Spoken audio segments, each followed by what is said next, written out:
Тема 722. Медицинские шпатели с подсветкой. Помните, как врачи-терапевты нам смотрят горло? Поворачивают к окну и просят открыть рот. Потому что иначе, без дополнительного освещения, им ничего не будет видно. Взрослые то ладно, люди послушные. Но как заставить открыть рот ребенка в нужном ракурсе, да чтобы он не вырвался из цепких врачебных рук? На Западе врачи еще используют специальные фонарики для освещения рта.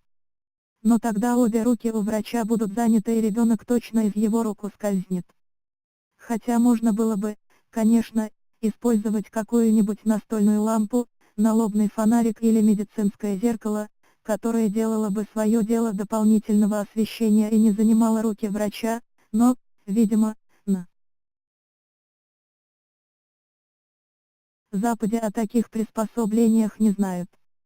Одна австралийская мамочка, кстати, у нее 4 детей и муж, Дженнифер Холланд, приведя на прием к врачу годовалого малыша, и увидев, как врач мучается с ребенком, пытаясь заглянуть ему в рот одновременно шпателем и фонариком, решила подумать на досуге, а чтобы такое придумать, чтобы не мучить малышей и врачей на осмотре.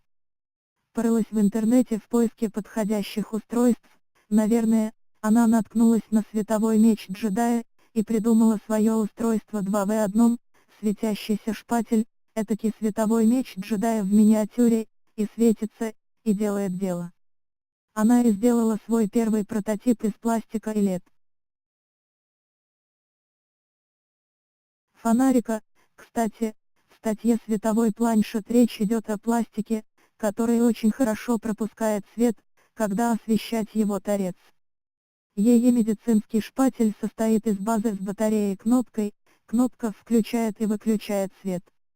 А на эту базу насаживается непосредственно одноразовый шпатель. Она назвала свое изобретение тераят щопе, буквально это можно перевести как «осмотр горла». Затем обратилась на телепередачу Shark Tank, этакие открытые смотренные и одновременно популярные шоу, на котором инвесторы решают, возьмутся ли они за продвижение той или иной идеи. И нашла поддержку в виде спонсоров, которые помогли ей запустить производство, а затем найти каналы сбыта. Вот такой получился готовый продукт, база с одним шпателем, стоит $20. Одноразовые шпатели можно купить отдельно. Вот такая коробочка со 100 пластиковыми лезвиями стоит $30. Купить эти шпатели можно как с сайта Jennifer, terayatsope.com.ua, так и через многочисленных дилеров, которых ей помогают искать спонсоры. В Австралии она уже продает свои светящиеся шпатели, недавно она вышла на европейских дилеров. Такой одноразовый пластиковый светящийся шпатель получается по цене 30 центов. Конечно, немного дороже, чем обычный деревянный, который стоит в Австралии 4 цента. Но зато у него два полезных свойства, вместо одного, световые мечи, кстати, тоже стоят дороже деревянных швабр, и их тоже покупают. А ведь изобретательница этого медицинского приспособления даже не имеет медицинского образования, по профессии она бухгалтер. Зато благодаря своей материнской наблюдательности и расторопности она оказалась во главе фирмы, которой прочат годовой оборот в 1,5 миллионов $. Россия, конечно, не Австралия. Но медицинская сфера в любой стране – это огромный рынок, где покупателями могут выступать как юридические, так и физические лица. Я в местной аптеке нахожу столько новых интересных придумок от западных производителей, что диву даюсь, чего только не придумываются для ухода и за полостью рта, и за пальцами ног. Недавно встретила необычные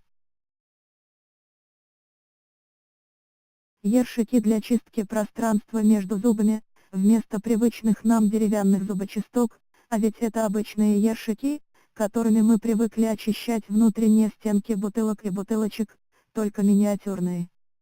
Можно придумать что угодно, и для этого не нужно быть медицинским гением, если оно будет помогать уходу за собой и своим здоровьем. А изобретателями будем мы сами, когда заметим, что нам чего-то не хватает, как это заметила австралийская мамаша в кабинете у педиатра. Главное, потом выйти на нужных людей, которые могут организовывать бизнес-процессы, и такие люди в нашей стране уже есть, нужно их только поискать и грамотно презентовать им свою идею. Идея не для тех, кто готов довольствоваться малым.